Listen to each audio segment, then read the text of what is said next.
오늘 함께 나눌 성경의 말씀은 로마서 2장 12절부터 16절의 말씀이 되겠습니다.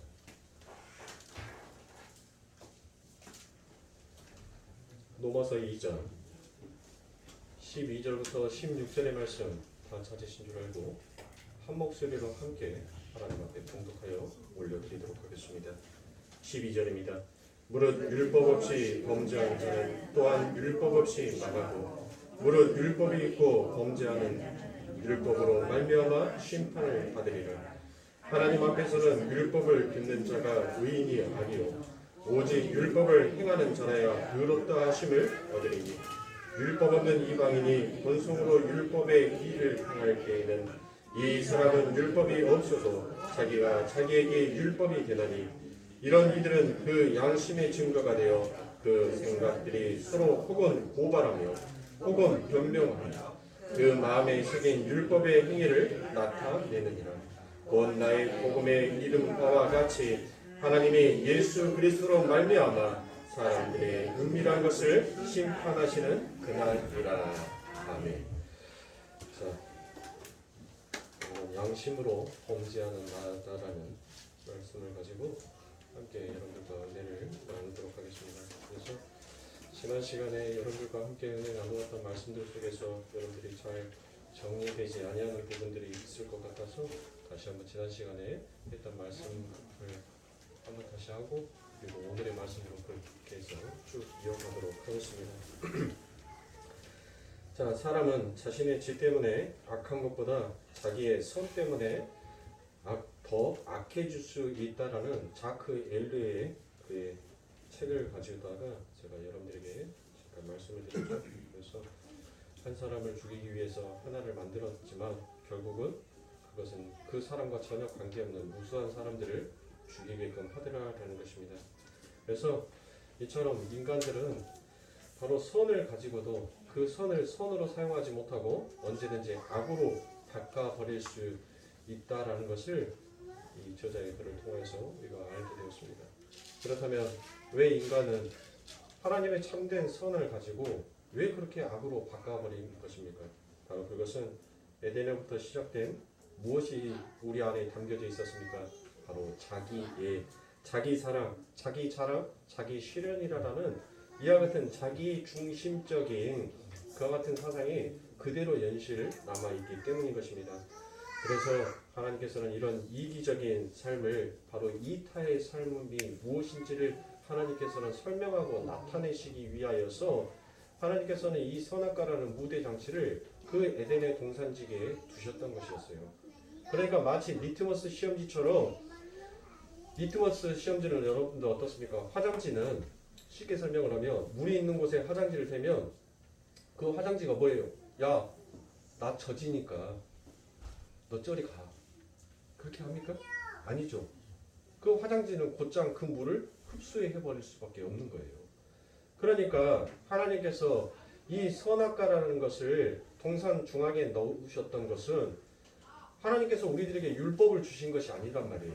하나님께서 우리들에게 말씀을 하시고 싶은 것이 아니에요. 하나님의 그 안에 참된 뜻이 무엇인지를 깨닫고 하고 싶었던 것이 그게 하나님의 진짜 선행의 뜻이었어요. 왜 하나님께서 아예 선악을 아는 범죄를 하는 그와 같은 나무를 처음부터 없애버렸다면 인간이 타락하지 아니하였고 타락하지 아니하였으면 이 땅에 사망이라는 그 증상도 없었을 것인데 왜 하나님께서 그 문제의 원인을 만들어 놓고 인간에게 그 죄를 지었다라고 벌을 하십니까? 라고 세상은 그렇게 이야기하더라는 것입니다.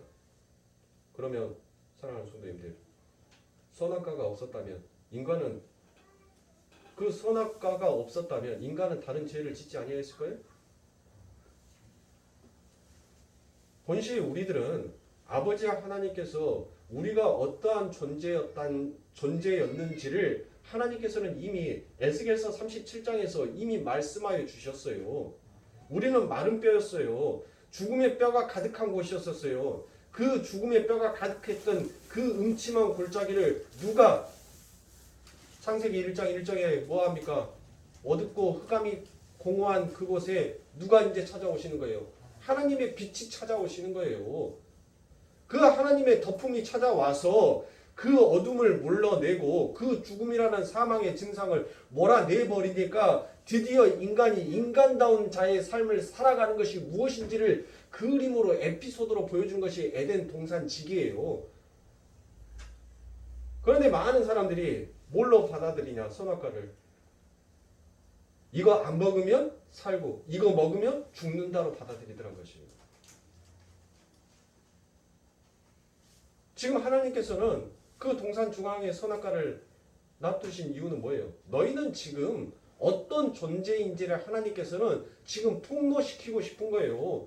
지금 너희가 산 존재가 아니다는 거예요. 너희가 살아서 산 존재가 아니고 내가 너희들을 살려줬기에 너희들은 지금 살아있는다라는 것을, 그것을 깨달으라고 하나님께서는 그 동산 중앙에 그 선악을 알게 하는 그 나무를 두셨어요.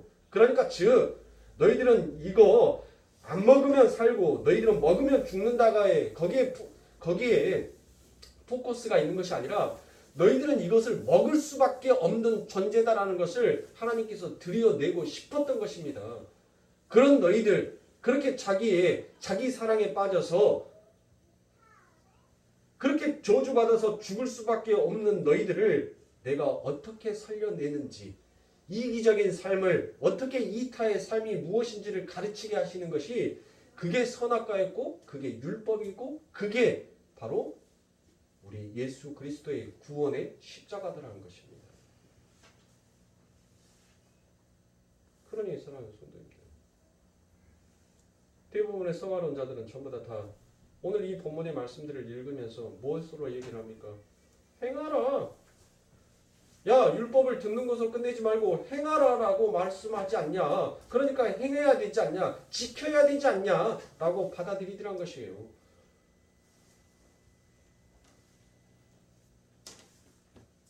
그러니 추수감사절 오늘날 여러분들 그 안에 하나님께서 추수감사절이라는 이 절기를 만들어 오신 그 의미가 무엇인지를 지금은 눈에 보이지는 형식을 쫓아서 너무 많이 하나님의 참된 뜻이 쇠퇴해지고 엉뚱한 방향으로 퇴색되어져서 가더라는 것이에요. 그래서 없애버렸습니다. 아니, 강대상 앞에다가 각양 과일들 전부 다 갖다가 놓고, 예?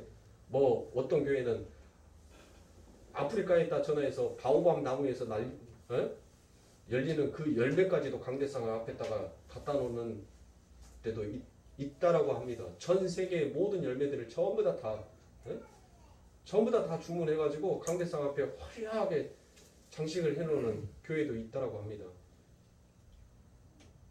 그렇게 장식해 놓으면 그게 하나님이 기뻐하실 걸까요?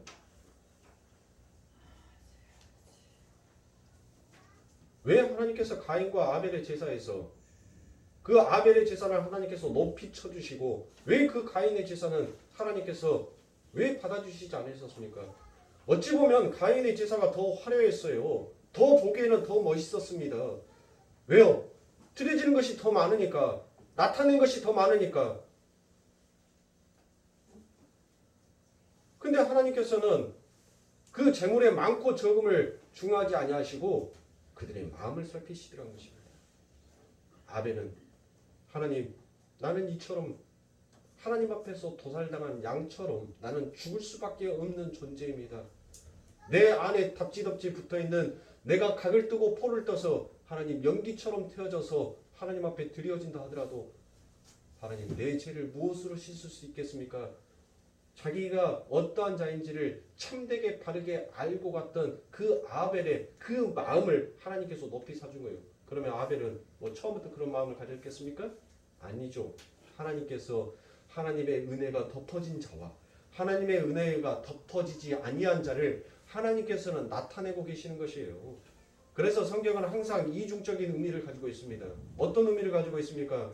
여러분들, 아담은 하나님께서 만들어 놓은 하나님의 작품의 하나의 사람으로 하나님의 모델로 등장하기도 하지만 하나님을 그 아담의 범죄로 말미암아서 또 무엇이 나타나게 됩니까? 그 아담의 범죄함으로 말미암아서 하나님의 교회가 세워져 간다라는 그와 같은 통로의 역할도 갖고 있는 거예요.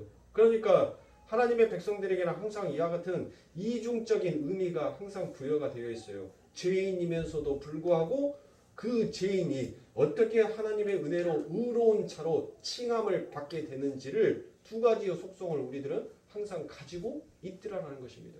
그러니 여러분들 안에서 항상 무엇합니까? 다툼이 일어나죠. 싸움이 일어나죠. 뭐 바깥에서 맥살 갖고 싸우는 것이 아니라 저와 여러분들은 마음속에서 항상 다툼이 일어나잖아요. 나는 어디로? 하나님을 사랑하는 쪽으로 가고 싶은데 내 마음속 한편으로는 또 나를 사랑하는 쪽으로 가고 싶어하는 그 마음이 있더란 것이에요. 그래서 저와 여러분들은 항상 그 싸움 속에서 누가 이깁니까? 그래요. 하나님마저도 씨름해서 해밥을 나간다니까요. 주의 사자도 넘어뜨려 버릴 정도로 우리는 우리를 사랑하고 싶어하는 그 힘이 굉장히 강해요. 그래서 하나님께서는 자꾸 성경 말씀에서 우리들에게 뭐라고 말씀하시는 거예요? 죽어야 산다 라고 얘기를 하시는 것입니다. 근데 죽어야 사는 자들이 자꾸 무엇인가를 하려고 해요. 자꾸 무엇인가를 지켜내려고 한단 말이에요. 그러니까 죽어있는 자가 자꾸 여러분들 강시처럼 콩콩콩콩 뛰어댕기면 여러분들 그게 아름답습니까? 요즘에 와서 TV 보면 TV가 그날에도 볼 것도 없지만은 요즘에 와서는 뭐 애기들이 뭐 정신병자들인지 왜 좀비 영화들을 그렇게 많이 틀어놓는지 모르겠어요. 뭐 영화를 보니까는 뭐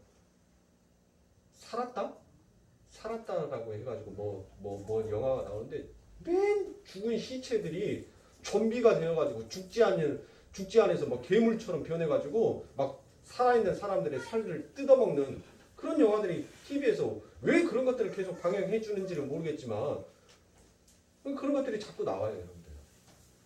그런데 그게 여러분들 아름다워 보이던가요? 아니 죽은 시체가 죽지도 않고 모가지는 이렇게 돌아가 있고 팔은 이렇게 뒤로 돌아가 있으면서 여러분들 전부 다 지 살을 이렇게 찌찌 끄고 다니면서 살아있는 사람의 살점 냄새만 맡으면 환장을 해서 뛰어가는 그게 아름다워 보여요? 그게 이뻐 보입니까? 하나님이 보시기에는 이 세상에서 하나님의 은혜를 받지 못하고 하나님의 은총을 받지 못하는 죽은 시체들은 전부 다 그와 같은 모습으로 보여지는 거예요. 징그럽고 더러운 모습으로 보여지는 것입니다.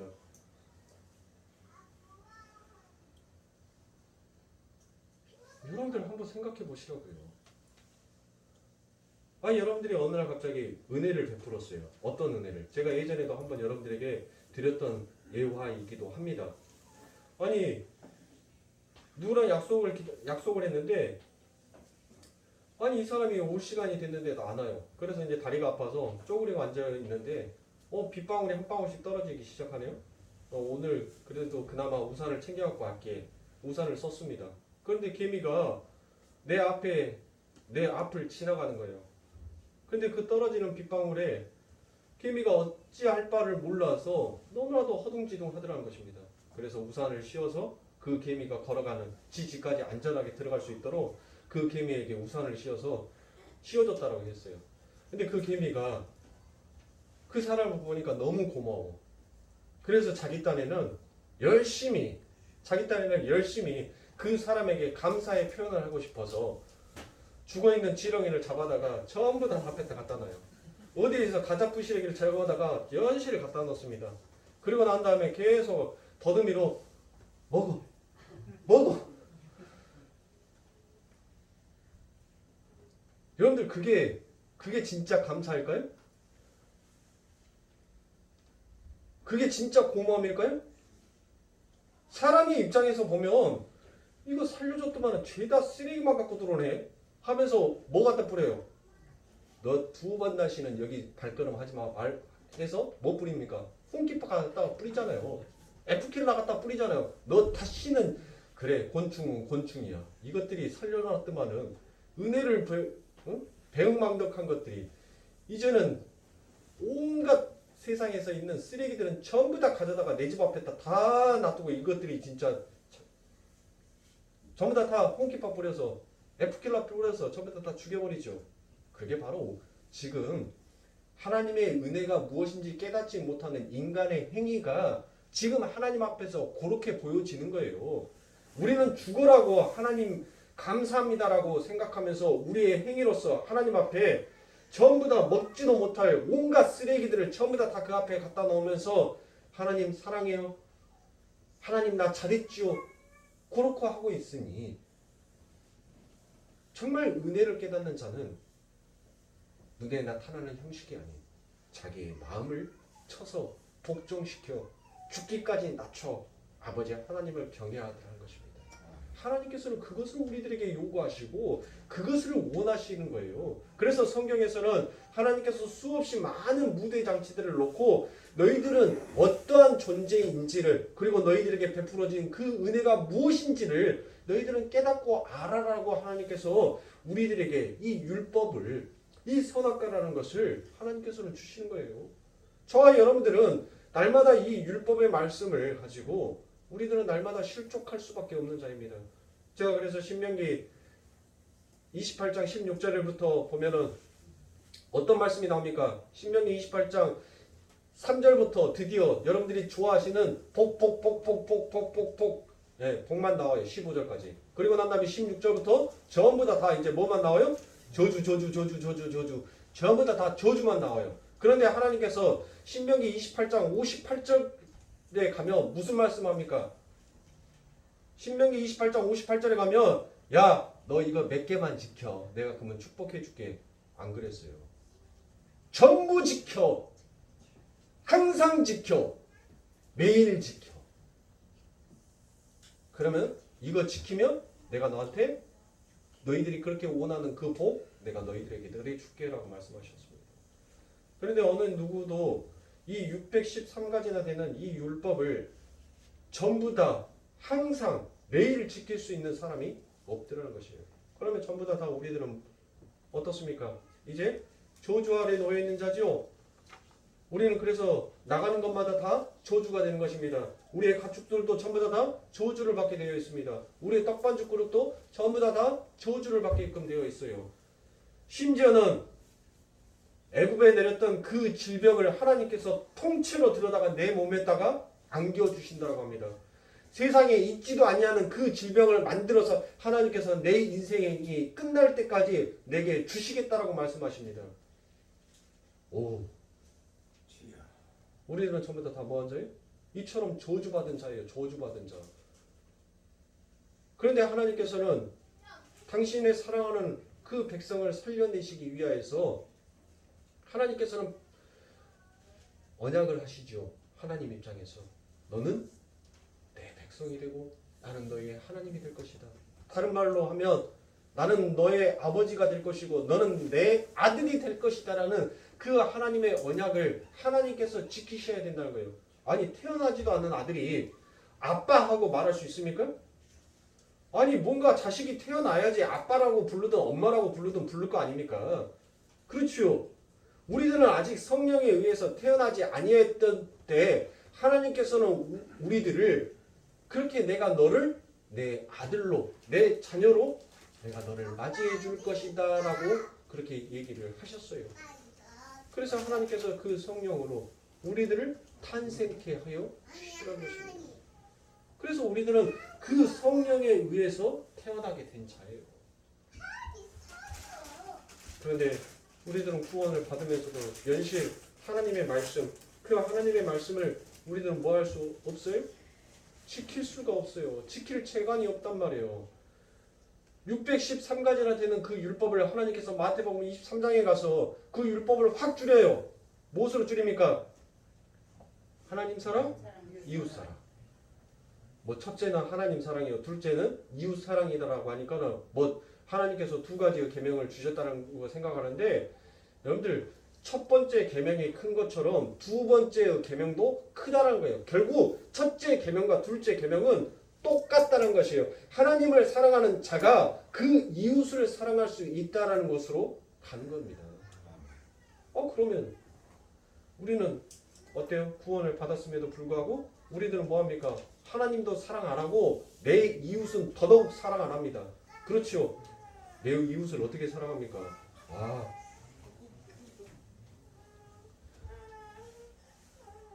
그러면 우리는 또다시 이제 아버지 하나님의 구원을 받았음에도 불구하고 저 천국에 들어갈 수 없는 자가 되어버렸단 말이에요.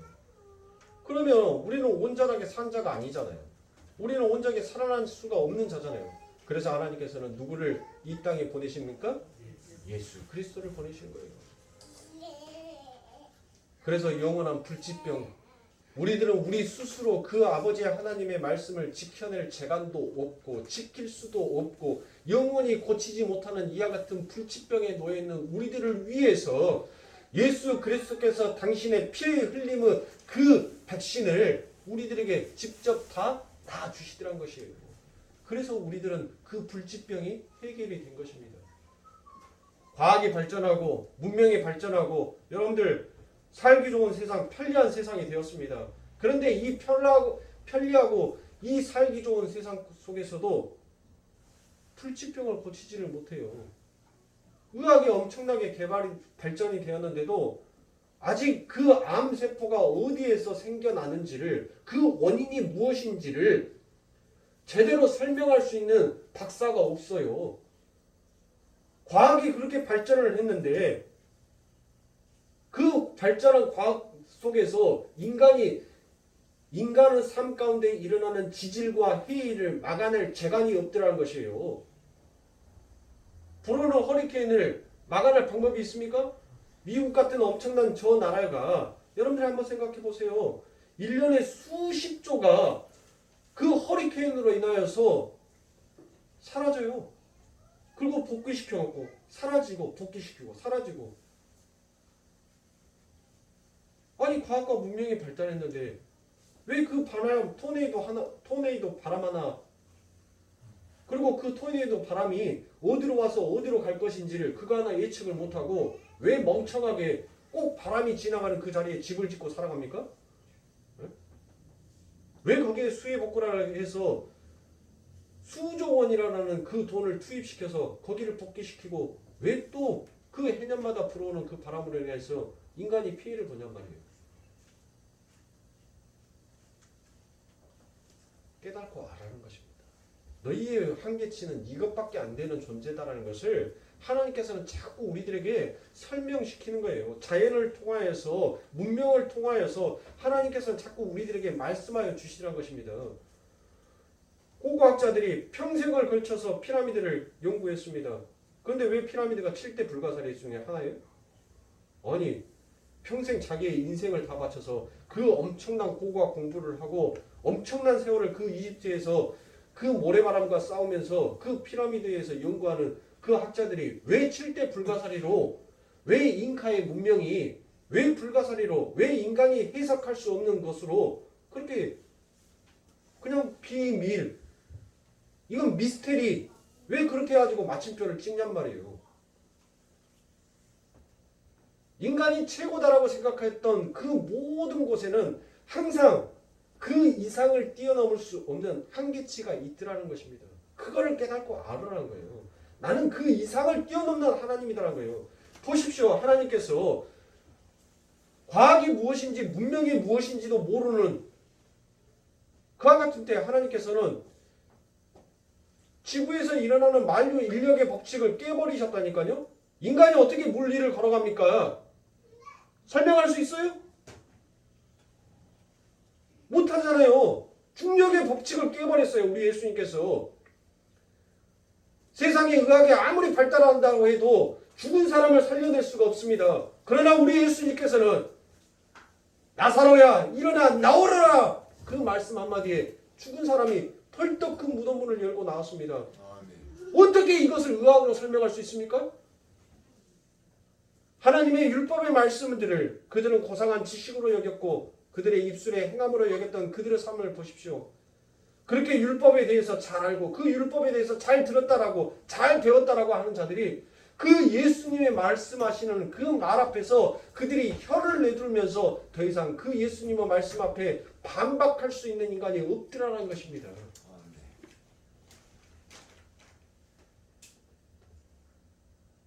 우리는 그 예수 그리스도의 말씀 앞에서 저와 여러분들은 이처럼 우리의 주제를 알아야 돼요. 우리의 분수를 알아야 되는 자입니다. 그 주제와 분수를 뛰어넘으면 그 자가 미련하고 어리석은 자인 것입니다. 하나님은 그것을 우리들에게 일침하여 주시고 그것을 우리들에게 가르쳐주고 계시는 것이에요. 성경의 말씀들을 수없이 하나님께서 일하시는 그 말씀들을 통하여서 너희 자신을 낮추어라. 너희 자신을 낮추면 내가 너를 살게 할 것이다라는 것입니다. 그래서 하나님께서는 우리들보다 자기를 부인하고 자기의 십자가를 짊어지면서 그 아버지 하나님의 나라를 두루라는 거예요. 왜 하나님께서 당신의 자녀들에게 야 죽어야 산다라는 이와 같은 하늘의 논리를 왜 우리들에게 그렇게 주시냔 말이에요. 그냥 살려서 아버지 하나님의 나라에 들어가게 해주시면 더 좋지 않습니까? 근데 왜 하나님께서는 우리들을 죽어야 산다라고 얘기하십니까? 내가 죽어야 그 무덤문을 열고 누가 나오는 거예요? 예수가 나오는 것입니다. 나는 회칠한 무덤이에요. 회칠한 무덤인 나를 내 안에 저주했던 음침하고 더러운 내 안에 누가 그 예수가 묻어져 있는 거예요. 예수가 잠자고 계시는 것입니다. 그러나 내가 죽어버리면 그 무덤이 그 무덤의 역할을 더 이상 하지 못하게 되면 더 이상 그 안에는 사망의 그름이 없어지게 되는 것이에요. 그래서 내 안에 내가 죽어야지 내 안에 예수가 부활하여서 나의 더러운 무덤문을 확 박차고 나의 사망을 확 깨버리고 그 예수가 나올 수 있는 것입니다. 그런데 자꾸 우리들은 지키자고 하더라고요. 자꾸 하자라고 가지더라고요.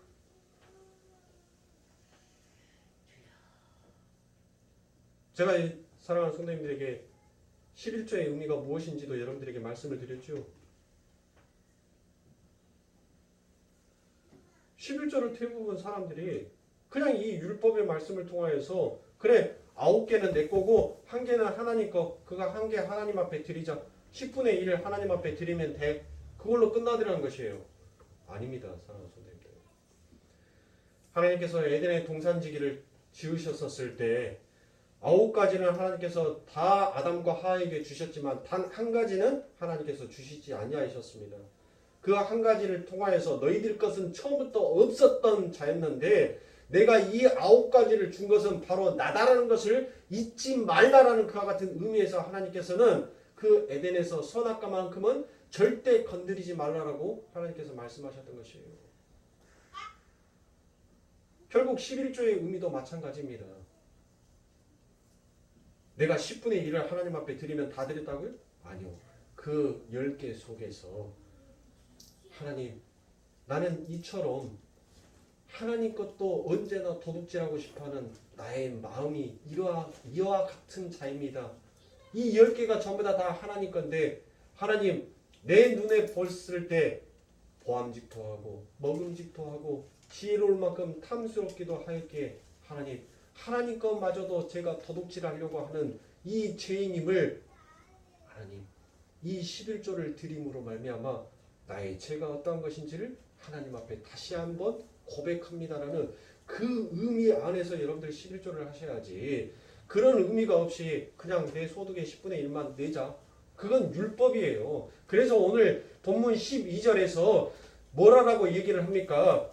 무엇이다라고 얘기를 해요? 너희들이 율법을 듣는 것에 끝나는 것이 아니라 율법을 행하지 아니하면 너희들은 죽는 자라는 거예요. 죽은 자와 똑같다는 것입니다.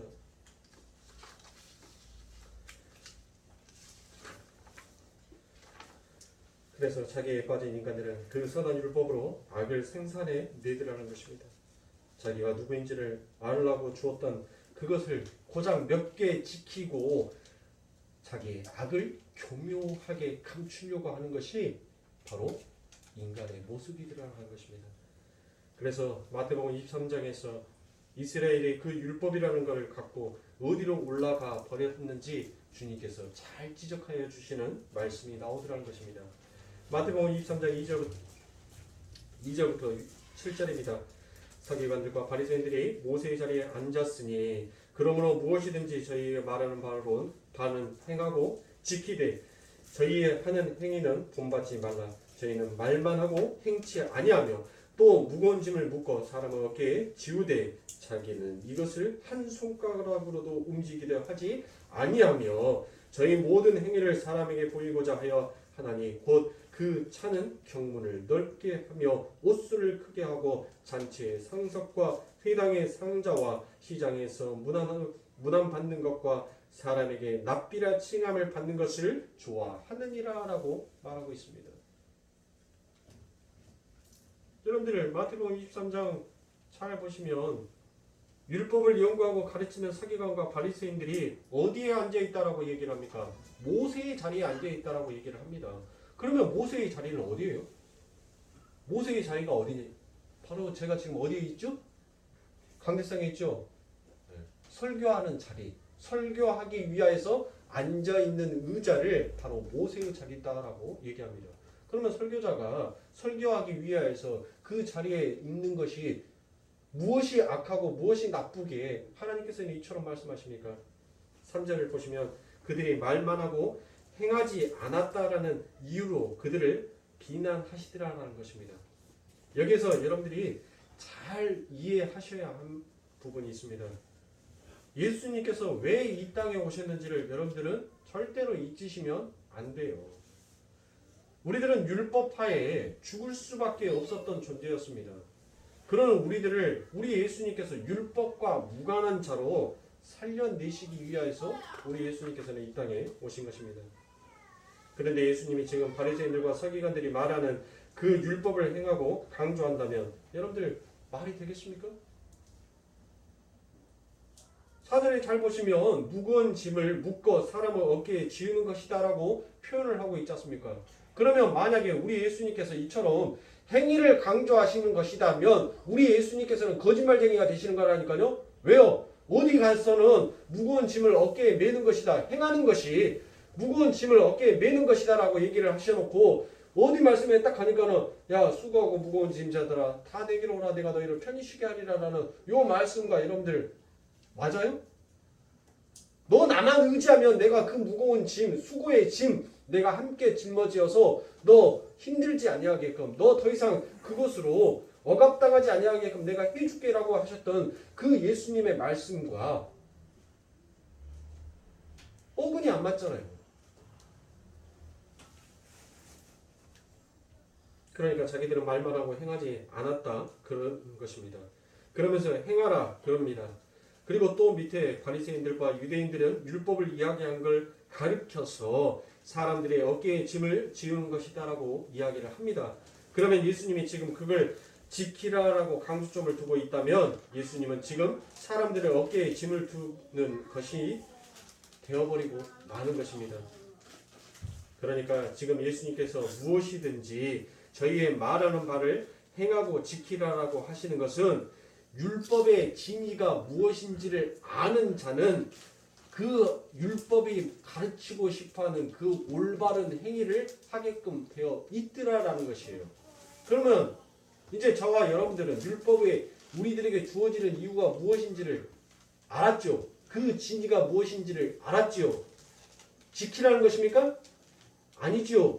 율법을 통하여서 나는 이 율법을 지킬 수 없는 자구나라는 것을 저와 여러분들이 이제 깨달았지 않습니까? 그렇게 깨달은 자는 결국 누구를 의지하게끔 되어 있다는 것이에요. 다 이루었다라고 말씀하신 그 예수를 의지하게끔 되어 있다는 것이에요. 그 예수의 이름을 부르짖는 행위로 나타내게끔 되어 있다는 것입니다. 내가 율법을 지켜서 납비로 내가 선생으로 세상의 사람들에게 내가 칭함을 받고 높임을 받고 존경을 받는 것이 아니라 율법의 말씀의 진리가 무엇인지를 깨닫고 아는 자는 결국 어디로 가는 것이에요? 자기를 낮추는 쪽으로 가는 것입니다. 왜? 하나님 나 같은 죄인의 개수가 없군요. 나는 하나님도 사랑할 수 없으며 나는 내 이웃도 사랑할 수 없는 자가 하나님 맞습니다라고 하는 사람이라면 어느 누구도 그 형제에 대해서 지탄의 말을 징계의 채찍을 가할 수가 없더라는 것입니다. 그러니 결국 저의 결론은 또 여기로 흘러갈 수밖에 없죠. 어디입니까? 벌써부터 웃지 마시고요. 결국 자기 부인 자기 십자가예요. 성경에서 말하고 있는 것은 여러분들 결국 제가 이렇게 돌려서 성경을 이렇게 돌려서 풀기는 하지만 결국 하나님께서 우리들에게 말씀하고 싶어 했던 것은 그 참된 율법의 안에 담겨져 있는 진리는 그거더란 거예요. 네 부인하고 너는 아니다라는 것을 하나님 앞에 인정하고 너를 아니었던 너를 기다라고 만들어 주신 그 하나님을 진짜 참된 신으로 인정하고 그분을 경외하고 그분께 영광을 돌려 네 영광 받으려고 하지 말고 그분이 달려서 죽으신 그 십자가가 너희들이 저주다라고 말했던 그 십자가가 진짜 하나님 앞에서 영광이 되는 그 십자가니까 그 안에 담겨져 있는 참된 의미를 깨닫고 네 십자가 짊어지는 것을 즐거워해 영광으로 알아 기쁨으로 알아. 결국 율법에 담겨져 있는 그 의미의 진리가 무엇인지를 깨닫고 아는 자는 하나님 앞에서 하나님 내가 어떠한 자입니다라는 것을 고백하고 내게 베풀어 주신 그 아버지 하나님의 은혜가 무엇인지를 깨닫고 알기에 그 하나님을 위하여서 자기를 부인하고 하나님 내 삶의 내 모든 인생에 당신이 오름이며 나는 그름입니다. 그것을 인정하면서 가게끔 되어 있더라는 것입니다. 그래서 하나님께서는 우리들의 삶 가운데 저와 여러분들의 삶 가운데 그 아버지 하나님의 성경의 말씀이 좌우 날쌘 검처럼 우리 안에 들어와서 우리의 심령 골수를 쪼개고 우리가 부인하지 않으려고 나는 그러니까 내가 왜 죄인입니까? 여기에 무슨 죄가 있습니까? 왜 나를 쪼갭니까? 자꾸 부인하려고 하는 그런 나를 예수는 들어와서 인정해. 야, 쪼개니까 여기 안에 골수 안에 암 있어 없어? 죽음의 세포가 있어 없어? 있지. 눈으로 확인시키고 아멘으로 화답하게 하고 그리고 거기에 하나님께서는 다시는 그 사망이라는 그림자가 그 사막이라는 씨앗의 싹이 자라나지 못하도록 그곳을 도려내버리고 아버지 하나님의 그 살을 채우고 그것에 생명의 물줄기가 흘러가게끔 하더라는 것이에요. 그렇게 생명의 물줄기가 흘러가면 그곳에는 더 이상 사망의 싹이 나지 않지요. 그러면 우리가 얼마나 죄인인지를 깨닫고 알기 위하여서는 그 심령 골수가 쪼개지기 위해서는 우리들에게는 뭐가 오는 겁니까? 고난이 오는 거예요. 연단이 오는 거예요. 아픔이 오는 거예요. 그래서 우리의 삶이 우리의 신앙의 길이 힘들고 고난의 길인 것입니다. 왜요? 자꾸 나는 인정하고 싶지 않은데 그 성령이 빡 쪼개서 너는 꼭 똥인지 된장인지 찍어 먹어봐야 하니? 좀 내가 이거 된장이다 하면 된장인 줄 알고 가서 국 끓여서 먹고 이거 똥이다 하면 갖다가 버려. 왜 똥을 가져다가 왜 된장 끓여가지고 네 밥상에다 올려놓으려고 해? 하나님께서는 빨리빨리 그거 인정하라는 거예요. 내가 너의 심령 골수를 쪼개기 전에 그냥 인정하고 들어오라는 거예요. 근데 우리들은 꼭 어떻습니까? 똥인지 된장인지 꼭 찍어 먹어보고 싶어 하지 않습니까? 예? 도마처럼. 우리 마음속에 얼마나 하나님에 대한 그 하나님의 일하심에 대한 얼마나 의심이 많습니까? 그러니 하나님께서 기다려라는 그 말씀을 한시도 기다리지 못합니다. 네? 그게 우리들 한 것이에요. 지금 성경은 우리가 어떠한 존재인지를 낱낱이 파헤쳐서 보여주고 있습니다. 그 대표적인 예표로 누구를 하나님께서 선택하신 거예요? 이스라엘 백성들을 하나님께서 선택해서 이들의 추악함이, 이들의 악함이, 이들의 배은망덕함이 무엇인지를 성경에서 연신 폭로시키고 있는 거예요. 그러면서도 뭐를 버리지 못하더라는 거예요? 하나님께서 열심히 깨부셔가지고 하나님의 백성으로 만들고 있는데 그러면서도 끝까지 뭐를 붙들고 있어요? 자기 애를 붙들고 있는 것이 그게 인간이더라는 것을 그것을 하나님께서는 이 이스라엘을 통하여서 이 유대인들을 통하여서 우리들에게 보여주더란 거예요. 유대인들은 끝까지 뭐를 버리지 못하였어요? 나는 하나님의 백성이요 하나님의 선민이다라는 그 선민 사상을 그들은 끝까지 내려놓지 못하였다니까요. 결국 저와 여러분들은 끝까지 나를 사랑하는 이 마음을 내려놓지 못하는 존재로 서 있는 거예요. 그러니 날마다 내 자신을 쳐서 복종시키고 그래서 사도 바울이 나는 날마다 나를 쳐 죽노라라고 얘기를 하는 거예요. 나를 날마다 쳐서 죽이지 아니하면 나를 사랑하는 이 애, 내 사랑하는 이 애가 더욱더 커서 그 하나님마저도 잡아먹어버리려고 하는 그와 같은 우리의 모습이기에 그래서 저와 여러분들이 오늘 이 자리에서 누구의 이름을 부르짖기 위하여서 나오셨습니까? 예수의 이름을 부르짖기 위해서 나온 거 아닙니까? 하나님의 이름을 부르짖어야지만이 내 애가 죽을 수가 있으니까 나를 사랑하고 나를 향하는 그 마음이 죽어갈 수가 있으니까 세상의 의학으로 고칠 수 없는 병이 하나님의 말씀으로 고쳐진다니까요. 아멘 하시는 분만. 아멘 하시는 분만. 우리 제가 영적 아버지 목사님이 잘 하셨단 말입니다. 아멘 한 사람만 그 역사하심이 그대로 있을 줄 믿습니다. 네. 여러분들이 예수님을 저와 여러분들이 믿고 있는 그 하나님을 믿고 의지한 만큼 우리 하나님께서는 일하십니다. 제가 그래서 사랑하는 성도님들에게 말씀드렸지 않습니까? 제가 참 하나님 앞에 참 뻔뻔한 놈이었어요. 저는 얼마나 저처럼 거만한 놈이 없었는지 모릅니다. 그런데 이 거만하고 이 뻔뻔하고 이 못된 놈을 하나님께서는 아버지 하나님의 공률로 덮어주시라는 것이에요. 하나님께서 뭘 손해볼 것이 있습니까? 그런데 하나님께서는 이 부족한 죄인, 이 죄인 중에 괴수인 저의 기도를 하나님께서는 들어주시더란 것입니다. 아니 직장에서 투잡을 하는데도 쓰리잡을 하는데도 아니 생활이 넉넉한 것이 아니라 어떻게 된 게 날마다 공고해요. 공고해. 삶이 재미가 없어요. 공고해요. 항상 분주하고 항상 바쁜데 항상 여유라고는 없더라고요. 그래서 제가 어느 날 하나님 앞에 잠시 출장을 하면서 차를 우두커니 세워놓고 내가 지금 뭐 하는 건가 라고 생각에 차를 세워놓고 하나님 앞에 그랬습니다.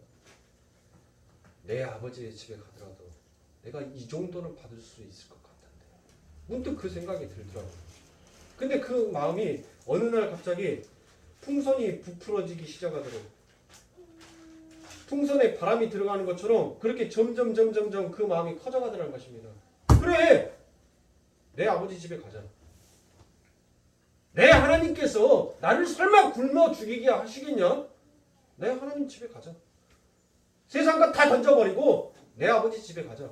우리 하나님께서 내가 지금 받고 있는 세상에서 받고 있는 이 월급보다도 더 못 받게 하시겠냐? 하나님께서 누구를 통해서든 채워주시겠지. 하나님, 나 세상에서 받는 돈보다 나 적게 주려면 그냥 나 여기에서 안주할랍니다. 안 갈랍니다. 뭔 뻔뻔함이에요? 아, 우리 하나님 앞에 뭐 맡겨놨냐고요, 우리가. 응? 그런데 제가 그렇게 기도했어요. 하나님, 나 직장에서 받는 이 월급보다도 더 적게 주신다면 나 잠시 생각해 볼게요. 근데 하나님께서는 일으켜 세워서 일을 하게 하시니까 그 마음이 요동되어서 바뀌어버리니까 저도 모르게 한순간에 가버리더라고요. 그죠? 갔어요. 가고 난 다음에 하나님께서 채워주시는데 와, 우리 하나님께서 사랑하는 성도님들, 우리 하나님께서 채워주시는데 째째하게 안 채워주시더라니까요. 뭐 수도꼭지 찔끔 열어서 똑 이렇게 떨어뜨려 주신 줄 아세요? 우리 하나님께서 채워주시는데 하늘에 구멍 뚫리는 것처럼 양동이에다 갖다가 물 담아서 부어버리는데 얼마나 하나님께서 축복하고 얼마나 부어주시는지 상상이 안 갈 정도입니다. 상상이 안 갈 정도. 우리 거룩교회 처음에 출발했을 때 87,000원으로 78,000원인가 87,000원인가 그 통장에다가 그 돈도 넣고 출발했어요. 근데 하나님께서 저희 건축원금 통장에 1억이 넘는 돈을 채워놓으셨습니다. 이게 사람의 일로 가당키나 하는 일입니까? 그 하나님의 축복하심, 그 하나님을 의지하고 그 하나님을 믿고 가니까 그 하나님께서는 그 믿음대로 역사하시고 그 믿음대로 일하시더라는 것이에요. 하나님, 나는 살아도 주를 위해서 죽어도 주를 위해서 나 싹군 목사 안 되고 나 하나님 이름을 팔아먹는 그런 장사꾼 안 되고 온전하게 하나님 단 한 명의 성도가 있더라도 죽으면 죽으리라는 그 마음으로 하나님만 보고 섬기는 나아가겠습니다라고. 그래서 털고 버린 자리를 예수가 채우기 시작하니까 감당이 안 돼요. 감당이. 이게 하나님이 주신 예배당이어서 하나님께서 이 예배당만 하나님께서 축복하여 주시기 위하여 그렇게 역사하시겠습니까? 아니더라는 것입니다. 교회는 서로가 연결되어 있다가 말씀하시죠. 우리의 몸의 뼈가 다 연결이 되어 있어요. 이 교회가 이 예배당이 그렇게 하나님의 말씀의 축복 속에서 넘치는 축복이 있게끔 하기 위해서는 하나님께서는 이 예배당에 있는 저와 여러분들을 하나님께서 축복하여 주시라는 것입니다. 여러분들의 산업을 축복하여 주시고 여러분들의 가정을 축복하여 주시고 여러분들의 자녀를 축복하여 주시고 그렇게 해서 여러분들의 삶 가운데 그와 같은 축복이 넘쳐나게 되므로 그 축복에 감사함으로 하나님 앞에 연보를 하게 되고 그 감사의 마음이 서로가 서로를 격려하면서 더욱더 큰 희망으로 넘쳐나게 되더라는 것이에요. 결국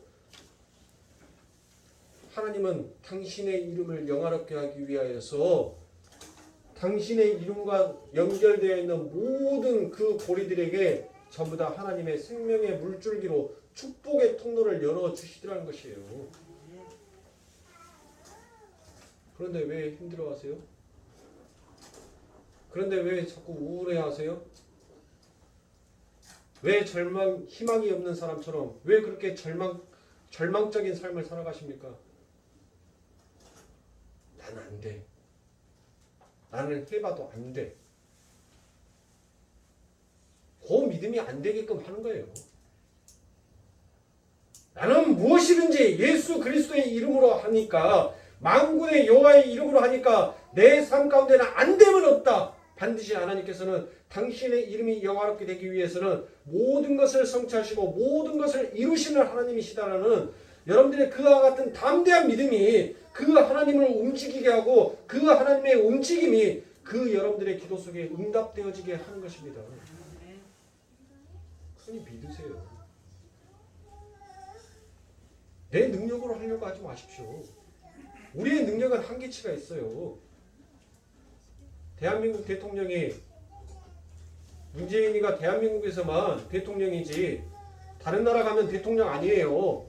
그냥 대통령이라고 칭호만 해줄 뿐이지 격식만 갖춰줄 뿐이지 다른 나라 대통령 아니라니까요.